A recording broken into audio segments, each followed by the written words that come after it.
এদিকে গত সোমবার রাত থেকে কমলাপুর রেলওয়ে স্টেশনে ব্যাপক যাত্রীর চাপ লক্ষ্য করা গিয়েছিল। প্রতিটি প্ল্যাটফর্মে ছিল উপচে পড়া ভিড়। কমলাপুর থেকে ছেড়ে যাওয়া প্রায় প্রতিটি ট্রেনের ভেতরে যেমন যাত্রী ছিল, তেমনি অনেককে ট্রেনের ছাদেও যাত্রা করতে দেখা গেছে। তবে সেই পরিস্থিতি আজ শুক্রবার আর নেই। যাত্রীর চাপ কমেছে কমলাপুর রেলওয়ে স্টেশনে। শুক্রবার সকাল থেকে প্রতিটি ট্রেন নির্বিঘ্নে চলাচল করতে দেখা গেছে। গত 4 দিনে যে পরিমাণ যাত্রীর চাপ ছিল তার তুলনায় আজ অনেকটাই কম ভিড় লক্ষ্য করা গেছে স্টেশনে। অন্যদিকে পর্যাপ্ত যাত্রী না থাকায় এবং নির্ধারিত সময়ের বিলম্বের কারণে এদিন নীলসাগর এক্সপ্রেস ট্রেনটি বাতিল করা হয়েছে। কমলাপুর রেলওয়ে স্টেশন কর্তৃপক্ষ জানায়, সাধারণত 29 রমজানকে কেন্দ্র করে যাত্রীরা টিকিট কেটে থাকেন, কারণ মুসলমানদের ধর্মীয় উৎসব ঈদ উল ফিতর কখনো 29 রোজা পূর্ণ হওয়ার পর আবার কখনো 30 রোজা শেষে অনুষ্ঠিত হয়।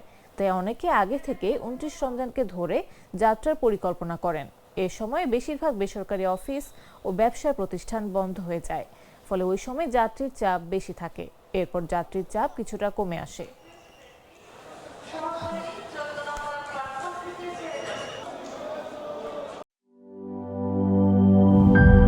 গ্লিটারের টুইন লেমন ও অ্যান্টিব্যাকটেরিয়াল ফর্মুলা বাসনকে চকচকে জীবাণুমুক্ত করে আমাদের দেয় গ্লিটার গ্যারান্টি।